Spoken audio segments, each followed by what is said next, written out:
بسم اللہ الرحمن الرحیم۔ میرا روحانی سفر سیریز زندہ کہانیاں۔ پولیس شہید۔ السلام علیکم۔ میرے چچا کافی جابر اور روبدار والی شخصیت تھے، جن کے سامنے ہماری جرت نہیں تھی کہ پر مارتے۔ بچپن میں ایک دفعہ میں ان کے ساتھ بائک پر جا رہا تھا جب ایک ٹریفک پولیس سارجنٹ نے انہیں روکا، کاغذات طلب کیے۔ چچا کے پاس کچھ بھی نہیں تھا۔ ان کی سارجن کے سامنے گھگی بندھ گئی۔ وہ منتیں ترلے کرنے لگے اور پھر شاید جیب سے کچھ سفارشی کاغذ نکالے۔ پھر ان کی جان چھوٹی۔ بس اسی دن سے پولیس والے میرے ہیرو بن گئے۔ مجھے فلمیں ڈرامے بھی پولیس والے ہی اچھے لگتے تھے۔ میں محلے کے دوستوں میں تھانے دار کے نام سے مشہور تھا۔ پولیس کی نوکری میں میرا ایک خواب تھا۔ میں جب بھی پولیس والوں کو دیکھتا خون جوش مارتا اور میں سوچتا کہ نہ جانے کب میں پولیس والا بنوں گا۔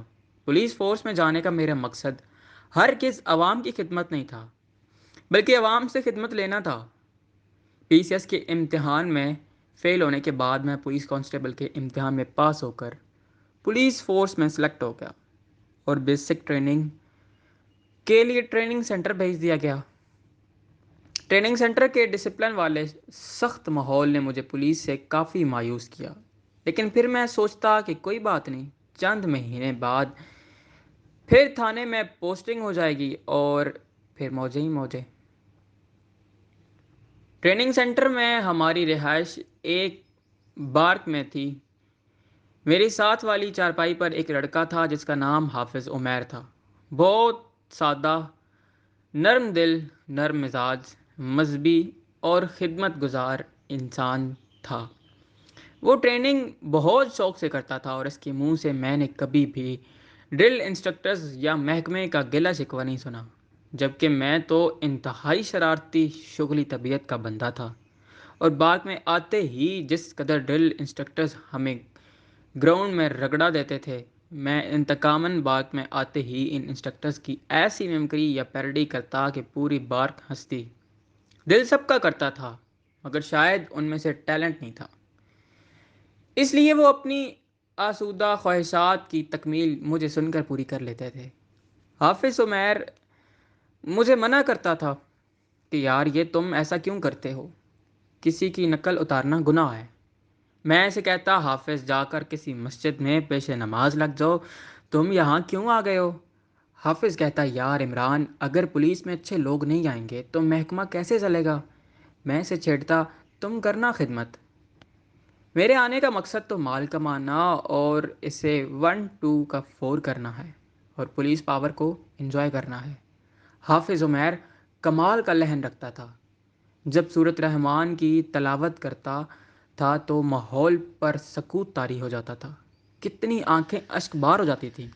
ٹریننگ سینٹر کے ماحول سے نکلنے کے بعد حافظ عمیر اور میری شہر کے ایک ہی تھانے میں پوسٹنگ ہو گئی۔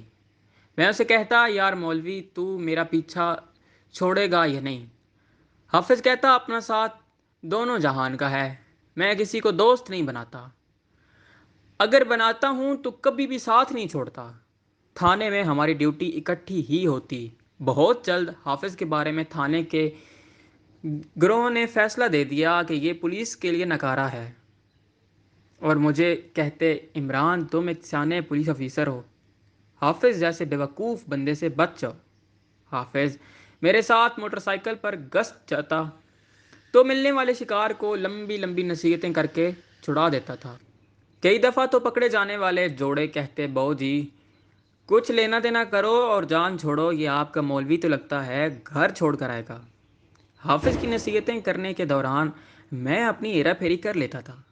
عموماً میں پکڑے جانے والے شکار کو چپکے سے کان میں کہہ دیتا بہو جی مولوی بڑا سخت پولیس والا ہے، تھانے لے جا کر پرچہ کاٹے گا۔ میں مال پانی جیب میں ڈالتا اور کہتا یار مولوی جانے دو، بندے شریف لگتے ہیں، ایم ہی تھانے لے کر گئے تو ریکارڈ خراب ہو جائے گا۔ ہمارے ایک تھانہ دار تھے، لمبی داڑھی رکھی ہوئی تھی، نماز ایک قضا نہیں کرتے تھے۔ اگر کوئی بندہ پکڑ کر تھانے لے جاتے، وہ شخص ہمیں کچھ دینے کی بجائے کہتا کہ میں صاحب کے پاس جاتا ہوں، نیک آدمی نظر آتے ہیں۔ صاحب موصوف کو وہ کہتا جناب آپ تو نیک آدمی ہیں، داڑھی رکھی ہے، مہربانی کریں وہ آگے سے نہایت نرمی سے فرماتے تھے، بھائی دیکھو، داڑھی کے نیچے پیٹ بھی تو ہے، ایک دفعہ تو حد ہو گئی۔ میں ایک بندہ پکڑ کر لے گیا، اس شخص کے ساتھ مول تول شروع کیا تو اس نے ایک وزیر کے قریبی ہونے کا بتایا اور ساتھ ہی وزیر صاحب کا نمبر ملا دیا۔ کال ملنے پر تھانے دار صاحب فون پر نہایت انکساری سے جی جی کرتے ہوئے، جو حکم سر، جو حکم، ابھی چھوڑ دیتے ہیں۔ آخر میں وزیر صاحب کو کہنے لگے، سر اگر اجازت ہو تو اس سے تھانے کے کاغذات کا تھوڑا سا خرچہ لے لیں۔ وزیر صاحب پتہ نہیں کس موج میں تھے، کہنے لگے، ہاں ہاں لے لو، کوئی بات نہیں۔ اب یہ ساری بات موبائل کا سپیکر اوپن کر کے ہو رہی تھی۔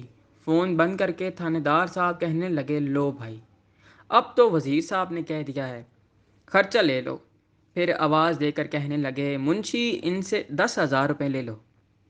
وہ بندہ بہت تڑپا اور میری طرف دیکھ کر کہنے لگا، اس سے تو بہتر تھا کہ یہ مجھے 1,000 میں چھوڑ رہا تھا۔ یوں ہی زندگی بڑی مزے سے گزر رہی تھی۔ میرے شہر میں اچھی خاصی وقفیت ہو گئی تھی۔ علاقے کے ہر 2 نمبر کام کرنے والے کو میں جانتا تھا اور اس سے اپنا حصہ پکا کر لیتا تھا۔ تھانے کے علاوہ میں تمام ہوٹل ہمارے لیے فری تھے۔ وہ دن سوگ کا دن ہوتا جس دن ہمیں جیب سے روٹی کھانا پڑ جاتی۔ علاقے کے سفید پوش جگہ ربائی اگر پولیس کے ساتھ تعاون کرتے ہیں تو وہ پولیس سے درجنوں کام بھی لیتے ہیں، لیکن حافظ عمیر ہمارے ساتھ ہو کر بھی ہمارے ساتھ نہیں تھا۔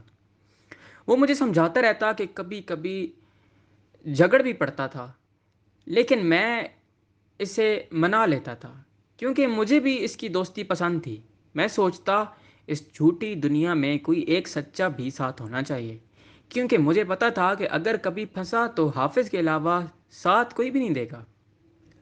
لیکن حافظ بھی بڑا ڈرامے باز نکلا، اس سے میری خوشی دیکھی نہیں گئی۔ اس کا کوئی رشتہ دار صدر دفتر میں تھا، اس نے اس کو کہلوا کر اپنا اور میرا نام کمانڈو کورس میں ڈلوا دیا۔ میں نے بہت ہاتھ پیر مارے، حافظ کی منتیں کرنے سے لے کر اس کو طرح طرح کی گالیاں دی، مگر وہ ٹس سے مس نہیں ہوا۔